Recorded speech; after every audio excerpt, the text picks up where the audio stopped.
Hello ಸ್ನೇಹಿತರೆ, Kannada mister info ಚಾನಲ್ಗೆ ನಿಮಗೆಲ್ಲರಿಗೂ ಸ್ವಾಗತ. ಇವತ್ ನಾನು ಎಕ್ಸ್ಪ್ಲೇನ್ ಮಾಡೋ ಮೂವಿ ಹೆಸರು ಡಿಐಸ್ ಇರೆ ಅಂತ. ಮಲಯಾಳಂನ ಮೂವಿ ಇದು. ನಿಜವಾಗ್ಲೂ ಕೂಡ ಚೆನ್ನಾಗಿದೆ. ಒಂಥರ ಡಿಫ್ರೆಂಟ್ ಆಗಿರುವ ಕತೆ ಹೊಂದಿರೋ ಮೂವಿ ಇದು. ಆಕ್ಚುಲಿ ಈ ಮೂವಿ ಒಂದು ನೈಜ ಘಟನೆ ಆಧಾರಿತವಾಗಿ ಮೂಡಿ ಬಂದಿದೆ ಅಂತ ಹೇಳ್ತಾರೆ.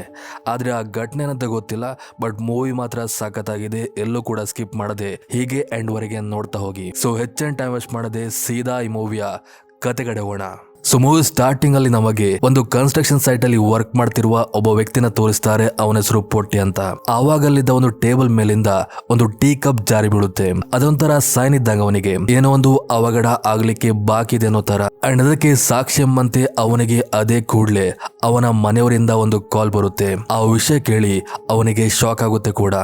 ಅದೇನಪ್ಪ ಅಂದ್ರೆ ಅವನ ಪಕ್ಕದ ಮನೇಲಿದ್ದ ಒಬ್ಬ ಹುಡುಗಿ ಕನಿ ಅಂತ ಅವಳ ಹೆಸರು. ಅವಳು ಅವಳ ಮನೆಯ ಬಾವಿಗೆ ಹಾರಿ ಆತ್ಮಹತ್ಯೆ ಮಾಡಿಕೊಂಡಿದ್ದಾಳಂತ. ಅವನಿಗೆ ಆ ವಿಷಯ ಕೇಳಿ ಶಾಕ್ ಆಗುತ್ತೆ. ಯಾಕಂದ್ರೆ ಆ ವಿಷಯ ಅವನಿಗೆ ಮೊದಲೇ ಒಂದು ಸೈನ್ ಮೂಲಕ ಗೊತ್ತಾಗಿತ್ತು. ಅವನು ಅದೇ ಕೂಡಲೇ ಮನೆಗೆ ಹೋಗ್ತಾನೆ. ಹಾಗೆ ಅಷ್ಟರೊಳಗೆ ಆ ಮನೆಗೆ ಪೊಲೀಸರೆಲ್ಲ ಬಂದು ಅವಳ ಬಾಡಿನ ಹೊರ ತೆಗೆದಿರ್ತಾರೆ.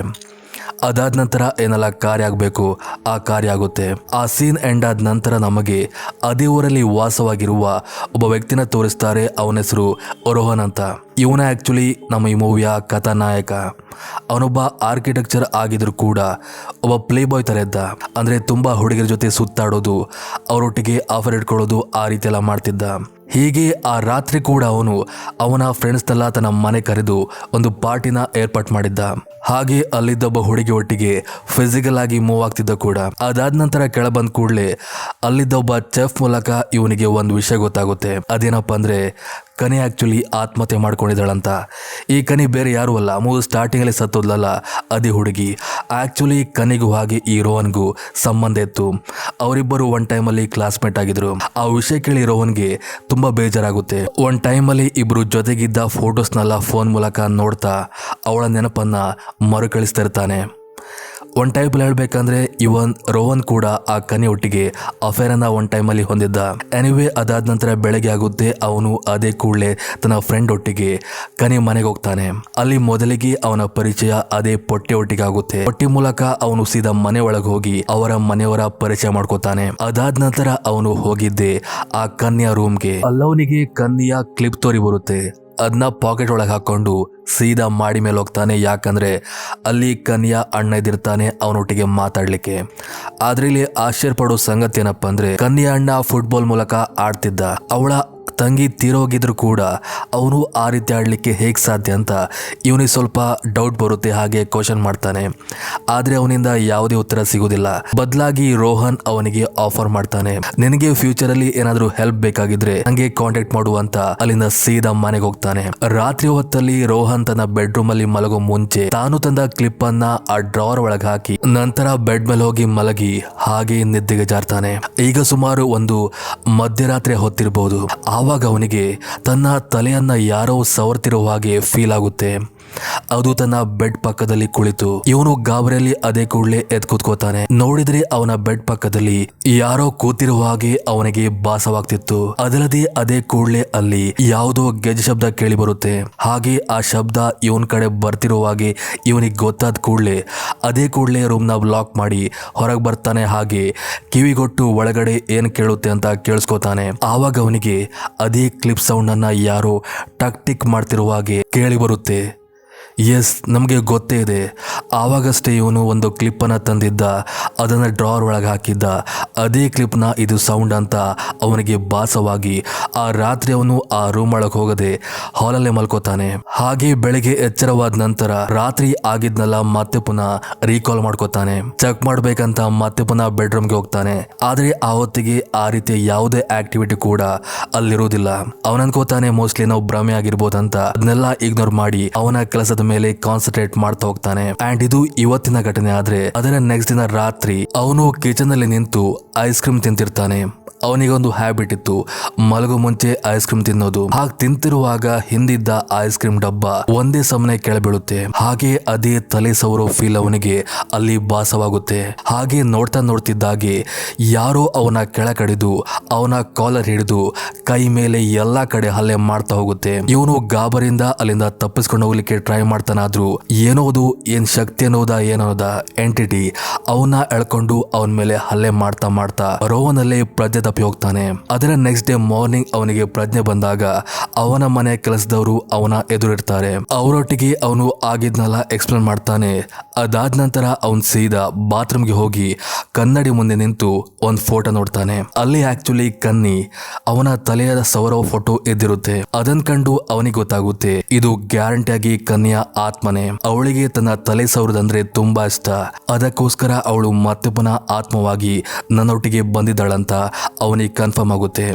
ಸೊ ಕೋಪದಲ್ಲಿ ಅವನು ಅದೇ ಕೂಡಲೇ ಟ್ರಿಮ್ಮರ್ ಮೂಲಕ ತಲೆ ಬಳಸ್ಕೋತಾನೆ. ಇವಾಗ ಹೇಗ್ ಸವರ್ತಿ ಅಂತ ಅವಳಿಗೆ ಚಾಲೆಂಜ್ ಆಗ್ತಾನೆ.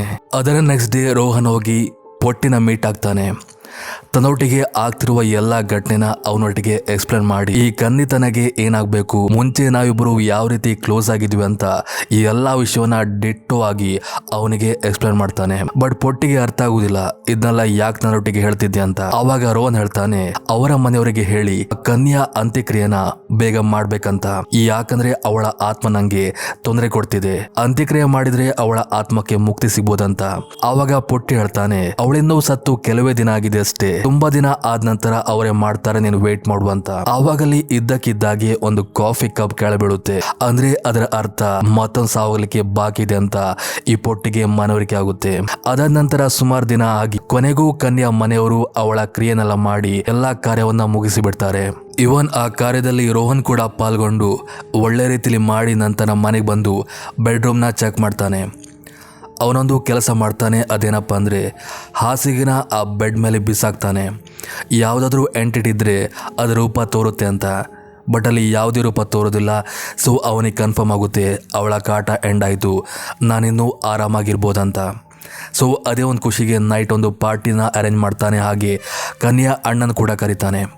ಕನ್ಯಾ ಅಣ್ಣ ಹಾಗೆ ಈ ರೋಹನ್ ಮಾಡಿ ಮೇಲೆ ನಿಂತು ಡ್ರಿಂಕ್ಸ್ ಮಾಡ್ತಿರ್ತಾರೆ. ಹಾಗೆ ರೋಹನ್ ಕನ್ಯಾ ಅಣ್ಣಂಗೆ ಹಣನ ಆಫರ್ ಮಾಡ್ತಾನೆ. ಬಟ್ ಅವನು ತಗೊಳ್ಳೋದಿಲ್ಲ, ಬದಲಾಗಿ ತುಂಬಾ ರ್ಯಾಶ್ ಆಗ್ತಾನೆ. ನನಗೆ ಹಣದ ಗತಿ ಇಲ್ವಾ, ನನಗೆ ಅವಮರ್ಯಾದೆ ಮಾಡ್ತಿದ್ದೀರಂತ ಅವನು ತುಂಬಾ ರೋಡಾಗಿ ಮಾತಾಡ್ತಾನೆ. ಬಟ್ ರೋಹನ್ನ ಇಂಟೆನ್ಷನ್ ಅದಾಗಿರ್ಲಿಲ್ಲ. ಅವನು ಅವನಿಗೆ ಸಮಾಧಾನ ಮಾಡಿ ಡ್ರಿಂಕ್ಸ್ ನ ಏರ್ಪಾಡು ಮಾಡ್ಬೇಕಂತ ಈಚೆ ತಿರುಗಿ ಡ್ರಿಂಕ್ಸ್ ನ ಹಾಕ್ತಿರುವಾಗ ಆ ಕಡೆ ಬಾಲ್ಕನಿ ಹತ್ತಿರ ನಿಂತಿದ್ದ ಆ ಕನ್ಯಾ ಅಣ್ಣನ ಅದೇ ಎಂಟಿಟಿ ಅಂದ್ರೆ ಕನ್ನಿನೇ ಅವನ ಕಾಲರ್ನ ಹಿಡಿದು ಅಲ್ಲಿಂದ ಬಿಸಾಡ್ಲಿಕ್ಕೆ ನೋಡುತ್ತೆ. ಆ ವಿಷಯ ರೋಹನ್ಗೆ ಗೊತ್ತಾಗಿ ಅವನು ಹೋಗಿ ಕನ್ಯಾ ಅಣ್ಣನ ಕಾಲಿಡ್ಕೋತಾನೆ. ಆದ್ರೂ ಕೂಡ ಅವನಿಗೆ ಅವನ ಹಿಡ್ಕೊಳ್ಳಿಕ್ಕಾಗದೆ ಆ ಕನ್ಯಾ ಅಣ್ಣ ಮಾಡಿ ಮೇಲಿಂದ ಕೆಳಬಿದ್ದು ಸತ್ತೋಗೋದಿಲ್ಲ, ಬದಲಾಗಿ ಅವನ 2 ಕಾಲು ಕೂಡ ಮುರಿದೋಗುತ್ತೆ. ಆವಾಗಷ್ಟೇ ಪೊಟ್ಟಿ ಒಂದು ವಿಷನ್ ನೋಡಿದ್ದ. ಕಾಫಿ ಕಪ್ ಬೀಳುವುದರ ಮೂಲಕ ಆಕ್ಚುಲಿ ಆ ಸಾವು ಇದೇ ಆಗಿತ್ತು. ಅನಂತರ ಮುತುವರ್ಜಿ ವಹಿಸಿ ರೋಹನ್ ಅದೇ ಕೂಡಲೇ ಕನ್ಯಾ ಅಣ್ಣನ ಆಸ್ಪತ್ರೆಗೆ ದಾಖಲಿಸ್ತಾನೆ. ಅವನ ಪ್ರಾಣ ಉಳಿಯುತ್ತಾದ್ರೂ 2 ಕಾಲು ಕೂಡ ಅವನು ಕಳ್ಕೊಂಡ್ಬಿಡ್ತಾನೆ. ಸೊ ಇದರಿಂದ ರೋಹನ್ಗೆ ಗೊತ್ತಾಗುತ್ತೆ ಕನ್ಯಾ ಆತ್ಮದ ಕಾಟ ಇನ್ನೂ ಕೂಡ ಎಂಡ್ ಆಗಿಲ್ಲ, ಅವಳ ಆತ್ಮ ಮನೇಲಿ ಇನ್ನೂ ಇದೆ ಅಂತ. ಆದ್ರೆ ಇಲ್ಲಿ ಒನ್ ಡೌಟ್ ಬರುತ್ತೆ, ಕನ್ನಿ ಸ್ವಂತ ಅಣ್ಣನ ಯಾಕೆ ಕೊಲೆ ಮಾಡೋಕೆ ನೋಡಿದ್ಲು ಅಂತ. ಅದರ ಸೀಕ್ರೆಟ್ ನಮಗೆ ಮುಂದೆ ಗೊತ್ತಾಗ್ಬೋದು. ಹೀಗೆ ನೋಡ್ತಾ ಇರಿ. ಅದಾದ ನಂತರ ರೋಹನ್ ಸೀದಾ ತನ್ನ ಮನೆಗೆ ಹೋಗಿ ಹಾಲಲ್ಲಿ ಕೂತು ಕನ್ನಿಯ ಕ್ಲಿಪ್ ಮೂಲಕ ಆಟ ಆಡ್ತಿರುವಾಗ ಅವನಿಗೆ ಮತ್ತದೇ ಗೆಜ್ಜೆ ಶಬ್ದ ಕೇಳಿ ಬರುತ್ತೆ. ಹಾಗೆ ಯಾವುದೋ ಭೂತದ ನೆರಳು ಕೂಡ ತೋರಿ ಬರುತ್ತೆ. ಅದನ್ನ ಕಂಡು ನಮಗೆ ಆಗಿ ಅವನಿಗೆ ಗೊತ್ತಾಗುತ್ತೆ ಇದು ಕನ್ಯಾ ಆತ್ಮ ಅಲ್ಲ, ಯಾವುದೋ ಒಬ್ಬ ಹುಡುಗನ ಆತ್ಮ ಕಾಲಿಗೆ ಗೆಜ್ಜೆ ಕೊಟ್ಕೊಂಡು ನನಗೆ ತೊಂದರೆ ಕೊಡ್ತಿದೆ ಅಂತ. ಸೊ ಅದರ ನೆಕ್ಸ್ಟ್ ಡೇ ಅವನು ಪೊಟ್ಟಿನ ಕರೆಸಿ ಆಗಿದ್ನೆಲ್ಲ ಎಕ್ಸ್ಪ್ಲೇನ್ ಮಾಡ್ತಾನೆ. ಅದು ಕನ್ಯಾ ಆತ್ಮ ಅಲ್ಲ, ಯಾವುದೊಬ್ಬ ಹುಡುಗನ ಆತ್ಮ ಅಂತ. ಅದಕ್ಕೆ ಪೊಟ್ಟಿ ಹೇಳ್ತಾನೆ ಮೋಸ್ಟ್ಲಿ ಈ ಮನೆ ಹಾಂಟೆಡ್ ಆಗಿರ್ಬೋದಂತ. ಆವಾಗ ರೋಹನ್ ಹೇಳ್ತಾನೆ ಹಾಗಾಗ್ಲಿಕ್ಕೆ ಚಾನ್ಸ್ ಇಲ್ಲ, ಇದು ನಮ್ಮ ಓನ್ ಪ್ರಾಪರ್ಟಿ, ಸೊ ಈ ಮನೆ ಹಾಂಟೆಡ್ ಅಲ್ವೇ ಅಲ್ಲ ಅಂತ. ಅದಕ್ಕೆ ಪೊಟ್ಟಿ ಹೇಳ್ತಾನೆ ರೀಸೆಂಟ್ ಆಗಿ ಎಲ್ಲಾದ್ರೂ ಸ್ಮಶಾನಕ್ಕೆ ಹೋಗಿದ್ದೆ ಅಂತ. ಆವಾಗ ರೋಹನ್ ಹೇಳ್ತಾನೆ ನಾನು ಕನ್ನಿ ಮನೆಗೆ ಹೋಗಿ ಈ ಕ್ಲಿಪ್ ನ ತಗೊಂಡು ಬಂದಿದ್ದೆ ಅಂತ. ಎಸ್, ಆವಾಗ ಪೊಟ್ಟಿ ಕನ್ಫರ್ಮ್ ಆಗುತ್ತೆ ಆಗ್ತಿರೋದಕ್ಕೆಲ್ಲ ಕಾರಣ ಇದೆ ಅಂತ. ಸೊ ಕನ್ಯಾ ಈ ಒಂದು ಕ್ಲಿಪ್ ನ ನೀನು ತಗೊಂಡು ಬಂದಿರೋ ಕಾರಣವೇ ಆತ್ಮ ನಿನಗೆ ತೊಂದರೆ ಕೊಡ್ತಿದೆ ಅಂತ. ಆದರೆ ಇದು ಕನ್ಯಾ ಕ್ಲಿಪ್. ಆದರೆ ತೊಂದರೆ ಕೊಡ್ತಿರೋದು ಕನ್ಯಾ ಆತ್ಮ ಅಲ್ಲ, ಬೇರೆ ಆತ್ಮ. ಅದಕ್ಕೆ ಪೊಟ್ಟೆ ಹೇಳ್ತಾನೆ, ಮೋಸ್ಟ್ಲಿ ಕನ್ನಿ ಹಾಗೆ ಆ ಆತ್ಮಕ್ಕೆ ಏನೋ ಸಂಬಂಧ ಇರ್ಬೋದು, ಅದಕ್ಕೋಸ್ಕರ ಅದು ನನಗೆ ತೊಂದರೆ ಕೊಡ್ತಿದೆ ಅಂತ. ಸೊ ಅವರು ಅದೇ ಕೂಡಲೇ ಕನ್ನಿ ಮನೆಗೆ ಹೋಗಿ ಅಲ್ಲಿದ್ದ ರೂಮಲ್ಲಿ ಎಲ್ಲ ಚೆಕ್ ಮಾಡ್ತಾರೆ, ಏನಾದರೂ ಇನ್ಫಾರ್ಮೇಶನ್ ಸಿಗ್ಬೋದಂತ. ಅಲ್ಲವ್ರಿಗೆ ಗೊತ್ತಾಗುತ್ತೆ ಕನ್ನಿಯ ಬಾಕ್ಸ್ ಅಲ್ಲಿದ್ದ ಗೆಜ್ಜೆ ಮಿಸ್ಸಿಂಗ್ ಆಗಿದೆ ಅಂತ. ಸೊ ಅವರು ಅದೇ ಕೂಡಲೇ ಕನ್ನಿಯ ಮನೆಗೆಲ್ಸದವಳನ್ನ ಕರೆದು ವಿಚಾರಿಸ್ತಾರೆ, ಕನ್ನಿಗೆ ಯಾರಾದರೂ ಬಾಯ್ ಫ್ರೆಂಡ್ ಇದ್ರ ಅಂತ. ಬಟ್ ಅವಳಿಂದ ಅವರಿಗೆ ಯಾವುದೇ ಮಾಹಿತಿ ಸಿಗುವುದಿಲ್ಲ. ನಂತರ ಅವರೋಗಿ ಕನ್ನಿ ಡ್ಯಾನ್ಸ್ ಕಲಿತಿದ್ಲಲ್ಲ, ಆ ಕ್ಲಾಸ್ ಅಲ್ಲಿ ಕಲಿತಿದ್ದ ಒಬ್ಬ ಹುಡುಗಿ ಹತ್ರ ಹೋಗಿ ಮಾತಾಡಿಸ್ತಾರೆ, ಕನ್ನಿ ಬಗ್ಗೆ ಏನಾದ್ರೂ ಗೊತ್ತುಂಟ ಅಂತ, ಅವಳ ಬಾಯ್ ಫ್ರೆಂಡ್ ಬಗ್ಗೆ. ಅದಕ್ಕೆ ಅವಳು ಹೇಳ್ತಾಳೆ, ಕನ್ನಿಗೆ ಯಾವುದೇ ರೀತಿಯ ಬಾಯ್ ಫ್ರೆಂಡ್ ಇಲ್ಲ, ಬದಲಾಗಿ ಒಬ್ಬ ವ್ಯಕ್ತಿ ಅವಳನ್ನ ಯಾವಾಗಲೂ ಸ್ಟಾಕ್ ಮಾಡ್ತಿದ್ದ, ಡ್ಯಾನ್ಸ್ ಕ್ಲಾಸ್ ಮುಂದೆ ಬಂದು ಅವಳನ್ನ ಗುರಾಯಿಸ್ಕೊಂಡು ನಿಂತ್ಕೊಂಡು ನೋಡ್ತಿದ್ದ ಹಾಗೆಲ್ಲ ಅಂತ. ಅದಕ್ಕೆ ರೋಹನ್ ಕೇಳ್ತಾನೆ, ಅವ್ನು ನೋಡ್ಲಿಕ್ಕೆ ಸಣ್ಣಗಿದ್ದಾನಂತ. ಅದಕ್ಕೆ ಅವಳು ಹೇಳ್ತಾಳೆ, ಹಾ ಹೌದು ಅಂತ. ಅದನ್ನ ಕೇಳಿ ಈ ರೋಹನ್ಗೆ ಗೊತ್ತಾಗುತ್ತೆ, ಎಸ್ ಮನೇಲಿರೋದು ಆತ್ಮ ಅದೇ ಹುಡುಗಂದು ಅಂತ. ನಂತರ ಅಲ್ಲಿಂದ ರೋಹನ್ ತನ್ನ ಮನೆಗೆ ಹೋದ್ರೆ, ಈ ಕಡೆ ಪೊಟ್ಟೆ ಕೂಡ ತನ್ನ ಮನೆಗೆ ಹೋಗಿ ಆ ರಾತ್ರಿ ಊಟ ಮಾಡ್ತಿರುವಾಗ ಅಲ್ಲಿದ್ದ ಚೇರ್ ಇದ್ದಕ್ಕಿದ್ದಾಗಿ ಮೂವ್ ಆಗುತ್ತೆ. ಅವನಿಗೆ ಗೊತ್ತಾಗುತ್ತೆ ಇದು ಅದೇ ಹುಡುಗನ ಆತ್ಮ ಅಂತ. ಸೊ ಭಯದಲ್ಲಿ ಅವನು ಅದೇ ಕೂಡಲೇ ಹೋಗಿ ದೇವರ ಕೋಣೆಯಲ್ಲಿ ಬಚ್ಚಿ ಕೂತ್ಕೋತಾನೆ. ಆನಂತರ ಸ್ವಲ್ಪ ಹೊತ್ತು ಬಿಟ್ಟು ಹೊರ ಬಂದು ಕಿಚನ್ಗೆ ಹೋಗಿ ಅಲ್ಲಿದ್ದ ಉಪ್ಪನ್ನ ತನ್ನ ಸುತ್ತಮುತ್ತ ಹಾಕೋತಾನೆ, ಯಾಕಂದ್ರೆ ಅವನಿಗೆ ಗೊತ್ತಿತ್ತು ಆತ್ಮ ಅದಕ್ಕೆಲ್ಲ ಹೆದರ್ಕೊಳ್ಳುತ್ತೆ ಅಂತ. ಎನಿವೇ ಅವನ ನಡೆಸಿದಾಗೆ ಆತ್ಮ ಹೆದರ್ಕೊಂಡು ಅಲ್ಲಿಂದ ಓಡಿ ಹೋಗಿ. ಅದರ ನೆಕ್ಸ್ಟ್ ಡೇ ಪೊಟ್ಟಿ ಹಾಗೆ ರೋಹನ್ ಸೀದಾ ಆ ವ್ಯಕ್ತಿ, ಆ ಹುಡುಗ ಏನ್ ಕೆಲಸ ಮಾಡ್ತಿದ್ನಲ್ಲ ಆ ಪ್ರೆಸ್ಗೆ ಹೋಗಿ ಅಲ್ಲಿ ವಿಚಾರಿಸ್ತಾರೆ. ಅಲ್ಲಿ ಗೊತ್ತಾಗುತ್ತೆ ಅವನ ಹೆಸರು ಫಿಲಿಪ್ ಹಾಗೆ ಅವನು ಸುಮಾರು ದಿನಗಳಿಂದ ಆ ಹುಡುಗಿನ ಸ್ಟಾಕ್ ಮಾಡ್ತಿದ್ದ, ಅಂದರೆ ಕಣ್ಣಿನ ಸ್ಟಾಕ್ ಮಾಡ್ತಿದ್ದ. ಹಾಗೆ ಅವನಿಗೆ ಈ ಧಾರ್ಮಿಕ ವಿಚಾರಗಳಲ್ಲಿ ನಂಬಿಕೆ ಜಾಸ್ತಿ ಇತ್ತು, ಬೈಬಲ್ ಓದ್ತಿದ್ದ, ಹಾಗೆ ಸುಮಾರು ಪ್ರೇಯರ್ಗಳನ್ನ ಯಾವಾಗಲೂ ಪ್ರಿಂಟ್ ಮಾಡ್ತಿದ್ದಂತ. ಆ ಪೇಪರ್ಸ್ನ ಇವ್ರ ಕೈಲಿ ಕೊಡ್ತಾರೆ. ಅದಾದ ನಂತರ ಅವನು ಕೆಲಸ ಬಿಟ್ಟೋಗಿ ಇವಾಗ ಸೌದಿಲಿದ್ದಾನಂತ ಅಲ್ಲಿನ ವ್ಯಕ್ತಿ ಹೇಳ್ತಾರೆ. ಅಲ್ಲಿಂದ ಹೊರ ಬಂದ ಈ ಪೊಟ್ಟಿಗೆ ಒಂದು ವಿಷಯ ನೆನಪಾಗುತ್ತೆ, ಅದೇನಪ್ಪ ಅಂದ್ರೆ ಆ ಕನ್ಯಾ ಮನೆಗೆಲ್ಸದವಳಿದ್ದಾಳಲ್ಲ, ಅವನ ಮಗ ಮನು ಎಂಬಾತ ಕೂಡ ಸೌದಿಲಿ ಸೆಟ್ಲ್ ಆಗಿದ್ದಾನೆ. ನೀನು ಅವರ ಮನೆಗೆ ಹೋಗಿ ಅವರ ಮಗನ ನಂಬರ್ ಅಥವಾ ಏಜೆಂಟ್ ಯಾರಿದ್ರು ಕೂಡ ಅವರ ನಂಬರ್ನ ಕಲೆಕ್ಟ್ ಮಾಡುವಂತ ಪೊಟ್ಟಿರುವನ್ನ ಆ ಮನೆಗೆಲ್ಸದವಳ ಮನೆ ಕಳಿಸಿದ್ರೆ, ಈ ಕಡೆ ಈ ಪೊಟ್ಟಿ ಸೀದಾ ಚರ್ಚ್ಗೆ ಬರ್ತಾನೆ. ಆ ಪ್ರೇಯರ್ಸ್ ಗಳಿದ್ದ ಪ್ರಿಂಟ್ ಪೇಪರ್ಸ್ ನ ಅವರಿಗೆ ಕೊಟ್ಟು ಏನಂತ ಕೇಳ್ತಾನೆ. ಅದಕ್ಕೆ ಫಾದರ್ ಹೇಳ್ತಾರೆ, ಇದು ಆಕ್ಚುಲಿ DI ಸೀರೆ, ಜಡ್ಜ್ಮೆಂಟಲ್ ಡೇ ಒಂದು ರೀತಿ ಪ್ರೇಯರ್ಸ್ ತರ. ಹಾಗೆ ಆ ಫಾದರ್ ಅವರಿಗೆ ಈ ಫಿಲಿಪ್ ನ ಫೋಟೋ ತೋರಿಸ್ತಾರೆ. ಆ ಫಿಲಿಪ್ ನ ಫೋಟೋ ಕಂಡು ಈ ಪೊಟ್ಟಿಗೆ ಶಾಕ್ ಆಗುತ್ತೆ, ಯಾಕಂದ್ರೆ ಈ ಫಿಲಿಪ್ ಬೇರೆ ಯಾರು ಅಲ್ಲ, ಕನ್ಯಾ ಮನೆಗೆಲ್ಸದವಳಿದ್ದಾಳಲ್ಲ ಅವಳ ಮಗ ಮನುನೇ ಈ ಫಿಲಿಪ್ ಆಗಿದ್ದ. ಅದಾದ ನಂತರ ಸೀನಲ್ಲಿಂದ ಸೀದಾ ಈ ಕಡೆ ರೋಹನ್ ಆ ಮನೆಗೆಲ್ಸದವಳ ಮನೆಗೆ ಹೋಗಿ ಅವಳ ಮಗನ ನಂಬರ್ ಕೇಳ್ತಾನೆ, ಅಥವಾ ಸೌದಿಲಿ ಅವನಿಗೆ ಕೆಲಸ ಸಿಗುವಾಗೆ ಮಾಡಿದ್ದ ಏಜೆಂಟ್ ನಂಬರ್ ಇದ್ರೆ ಕೊಡ್ತೀರಂತ. ಇವಳು ಕೂಡ ಸರಿ ಒಳಗ್ ಬನ್ನಿ ಕೊಡ್ತೇನಂತ ಬಹಳ ಆಧಾರದಿಂದ ರೋಹನ್ನ ಒಳ ಕರ್ಕೋತಾಳೆ. ಮನೆಯೊಳಗೆ ರೋಹನ್ಗೆ ಮನುನ ಫೋಟೋ ತೋರಿ ಬರುತ್ತೆ, ಆದ್ರೆ ಫಿಲಿಪ್ ಹೆಸರಲ್ಲಿ. ಅದನ್ನ ಕಂಡು ಅವನಿಗೆ ಗೊತ್ತಾಗುತ್ತೆ ಮನುನೇ ಆಕ್ಚುಲಿ ಫಿಲಿಪ್ ಅಂತ. ಅನಂತರ ಅವನು ಅಲ್ಲಿದ್ದ ಲಾಕ್ ಹಾಕಿದ ರೂಮ್ನ ಓಪನ್ ಮಾಡಿ ಸೀದಾ ಒಳಗೆ ಹೋಗ್ತಾನೆ. ನೋಡಿದ್ರೆ ಅಲ್ಲೊಂದು ಅವನಿಗೆ ಶಾಕಿಂಗ್ ಆದಿತ್ತು, ಯಾಕಂದ್ರೆ ಅಲ್ಲಿ ಫಿಲಿಪ್ನ ಡೆಡ್ ಬಾಡಿ ಇರುತ್ತೆ, ಅದು ಕೊಳೆತ ಸ್ಥಿತಿಯಲ್ಲಿ. ಹಾಗೆ ಆ ಡೆಡ್ ಬಾಡಿ ಕಾಲಿಗೆ ಅದೇ ಕನ್ಯಾ ಗೆಜ್ಜೆನ ಕಟ್ಟಿರ್ತಾರೆ. ಹಾಗೆ ಆ ರೂಮ್ನ ಎಲ್ಲ ಕಡೆ ಕನ್ಯಾ ಫೋಟೋ ಹಾಗೆ ಅವಳ ಬಿಲಾಂಗಿಂಗ್ಸ್ ಎಲ್ಲ ಕೂಡ ಇದ್ದಿರುತ್ತೆ. ಇನ್ನೇನು ಅವನು ಅಲ್ಲಿಂದ ಹೋಗ್ಬೇಕು, ಆವಾಗ ಹಿಂದಿಂದ ಬಂದ ಆ ಮನೆಗೆಲ್ಸದವಳು ಅವನ ತಲೆ ಮೇಲೆ ಹಲ್ಲೆ ಮಾಡಿ ಅಲ್ಲೇ ಪ್ರಜ್ಞೆ ತಪ್ಪಿಸ್ತಾಳೆ. ಹಾಗೆ ಅವನಿಗೆ ಪ್ರಜ್ಞೆ ಬಂದ ನಂತರ ಈ ಎಲ್ಲಾ ರಹಸ್ಯವನ್ನ ಅವಳೇ ಬಾಯ್ ಬಿಡ್ತಾ ಹೋಗ್ತಾಳೆ. ಆಕ್ಚುಲಿ ಮನುಗೆ ಒಂದು ಕಾಯಿಲೆ ಇತ್ತು, ಅದೇ ಕ್ಯಾನ್ಸರ್. ಅವನಿಗೆ ಗೊತ್ತಿತ್ತು ಈ ಕ್ಯಾನ್ಸರ್ ಮೂಲಕ ಅವನು ಬೇಗ ಸತ್ತೋಗ್ತಂತ. ಹಾಗೆ ಈ ಮನುಗೆ ಕನ್ನಿ ಅಂದ್ರೆ ತುಂಬಾ ಇಷ್ಟ, ಅವಳನ್ನ ಪ್ರೀತಿ ಮಾಡ್ತಿದ್ದ. ಆದ್ರೆ ಹೇಳೋ ಧೈರ್ಯ ಆಗ್ಲಿ ಅವನಿಗಿರ್ಲಿಲ್ಲ, ಯಾಕಂದ್ರೆ ಅವನು ಕೆಲವು ದಿನಗಳಲ್ಲಿ ಸತ್ತೋಗ್ತಂತ. ಸೊ ಯಾವಾಗ್ಲೂ ಅವನು ಅವಳನ್ನ ಸ್ಟಾಕ್ ಮಾಡ್ತಿದ್ದ, ದೂರ ನಿಂತು ನೋಡ್ಕೊಂಡೆ ಅವನು ಖುಷಿ ಪಡ್ತಿದ್ದ. ಹಾಗೆ ಒಂದಿನ ಅವನು ಸತ್ತೋಗ್ತಾನೆ ಕೂಡ. ಆದರೆ ಅವನ ಸಾವನ್ನ ಆ ಮನೆಗೆಲ್ಸದವಳು ಅಂದ್ರೆ ಅವನ ಅಮ್ಮ ಎಕ್ಸೆಪ್ಟ್ ಮಾಡಲ್ಲ. ಹೇಗಾದ್ರೂ ಮಾಡಿ ಅವನ ಆತ್ಮನ ಕರೆಸ್ಕೋಬೇಕಂತ ಬ್ಲ್ಯಾಕ್ ಮ್ಯಾಜಿಕ್ ಮೂಲಕ ಒಂದು ಪ್ರಯೋಗ ಮಾಡ್ತಾಳೆ. ಆ್ಯಂಡ್ ಅದಕ್ಕೆ ಅವಳು ಯೂಸ್ ಮಾಡ್ಕೊಂಡಿದ್ದು ಕನ್ಯಾ ಬಿಲಾಂಗಿಂಗ್ಸ್ನ. ಯಾಕಂದ್ರೆ ಅವಳಿಗೆ ಗೊತ್ತಿತ್ತು ಈ ಕನ್ಯೆಗೋಸ್ಕರ ಆದ್ರೂ ಅವನ ಆತ್ಮ ಬಂದೇ ಬರುತ್ತೆ ಅಂತ.